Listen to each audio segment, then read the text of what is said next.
Act 1, Scene 1 starts with two guards at Elsinore Castle who see the ghost of the dead king of Denmark. Meanwhile, King Claudius, the dead king's brother, has married Queen Gertrude, Hamlet's mother and widow of the dead king. New King Claudius and Queen Gertrude both try to get Hamlet out of his deep depression over his father's death. When everyone leaves, Hamlet admits that something feels very wrong about his mother marrying his uncle only a month after her first husband's death. Polonius, King Claudius's advisor, gives advice to his son Laertes, who is leaving to return to school, and to his daughter Ophelia, who is in love with Hamlet. Meanwhile, Hamlet meets the ghost. The ghost of the dead king tells his son that King Claudius murdered him to marry Queen Gertrude and become king. The ghost demands that Hamlet get revenge on his uncle Claudius, but makes him promise not to seek revenge on his mother.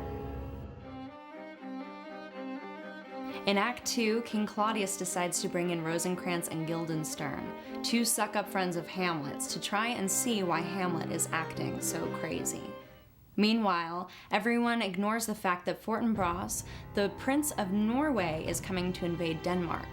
No one pays it that much attention. When a group of actors come to the castle, Hamlet employs them to put on a play, The Murder of Gonzago, which shows a man murdering his brother, the king. Hamlet has decided to act crazy to hide from everyone the fact that he is plotting his revenge against King Claudius. Unfortunately, he cannot reveal this plan to Ophelia, whom he used to date. When Ophelia tries to talk to Hamlet, he treats her awfully and she runs away devastated. Hamlet counsels the actors how to act. During the play, King Claudius becomes enraged at the exact moment when the poisoner poisons the king in the performance. Hamlet now knows that his father's ghost spoke the truth and Claudius was his father's murderer. However, when everyone leaves and Claudius prays for forgiveness, Hamlet cannot bring himself to kill the king while he is in prayer. Hamlet confronts his mother and accuses her of being an adulterer, a whore, a murderess, and betraying her husband with his brother. The ghost appears to Hamlet and reminds him not to seek revenge upon his mother. Suddenly, Hamlet hears a voice in hiding. Thinking it's King Claudius, Hamlet stabs the hiding person only to discover that he has killed the king's advisor, Polonius. King Claudius decides to have Rosencrantz and Guildenstern take Hamlet to England and have the English kill Hamlet. Meanwhile, on an open plain, Hamlet meets a captain of Fortinbras' army. He learns that Fortinbras is close to invading the country of Denmark.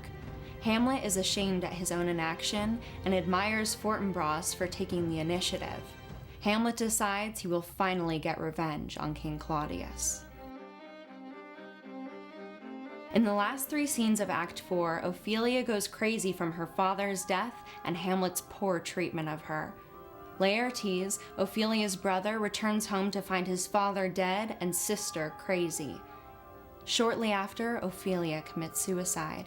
When Claudius learns that Hamlet is not yet dead, he hatches a plan with Laertes to kill Hamlet in a fencing match. They will lace Laertes' sword with poison and also put poison in a drink that they will give to Hamlet. In the last act of the play, Hamlet both achieves wisdom and suffers great loss. He returns to Denmark having outsmarted Rosencrantz, Guildenstern, and King Claudius by switching the letters ordering his execution. Hamlet comes to a graveyard and discusses death with two comical gravediggers before realizing he is at the grave of Ophelia, who committed suicide. Hamlet and Laertes fight in her grave. When Hamlet is challenged to the duel, he accepts, even though his friend Horatio warns him it is a trap. Hamlet knows, but he feels he must now take action and stop avoiding conflict. At the duel, Gertrude accidentally drinks from the poisoned chalice, and to King Claudius's horror, she dies. Laertes strikes Hamlet with the poisoned sword, but Hamlet is quicker, and he stabs Laertes with the same sword. Then, Hamlet strikes Claudius with the poisoned sword and forces him to drink from the poisoned chalice. Claudius dies. Then Hamlet dies, and Fortinbras enters. He praises Hamlet and mourns that he did not live. Had Hamlet lived and possibly taken action quicker, everyone believes Hamlet would have made an excellent king. Hamlet is given a soldier's funeral.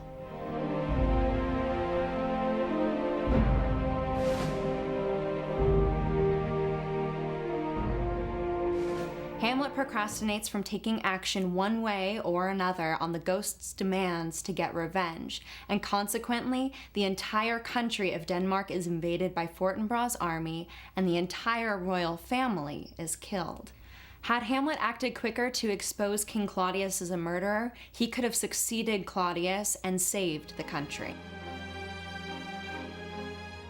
Hamlet, the ghost, and King Claudius all believe there is a god and order to the universe that punishes those who commit evil acts. In fact, Hamlet is possibly the most famous of William Shakespeare's plays because it deals with the heaviest themes: the fear of death, how to live, God, and the afterlife. Through this story, Shakespeare investigates the biggest questions that have always gripped humankind.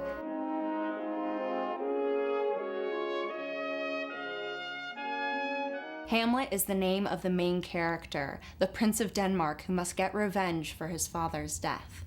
It is also the name of Hamlet's father, the ghost, so you might want to point out that there's an interesting irony in the title. It refers to both father and son, the dead and the living. It is also interesting to note that Shakespeare had a son, Hamlet, who died shortly before he wrote this play. It is often theorized that this play deals with Shakespeare's grief over the death of his young son. Shakespeare was born around April 23rd, 1564 in Stratford-upon-Avon, England. When Shakespeare was quite young, "You're gonna marry up, boy," he got a local girl, Anne Hathaway, 8 years older than him, pregnant, and they married quickly. Most people believe that Shakespeare wrote the majority of his plays between 1590 to 1613, often turning out 1 to 2 plays a year. Shakespeare's plays can be divided into 4 categories: histories, tragedies, comedies, and romances. Hamlet is considered to be Shakespeare's most famous tragedy, and indeed his most famous play. And if you want to cover your butt and get a decent grade in class, read at least 2 of the acts in the play. It'll only take you about 2 hours. We recommend acts 3 and 5.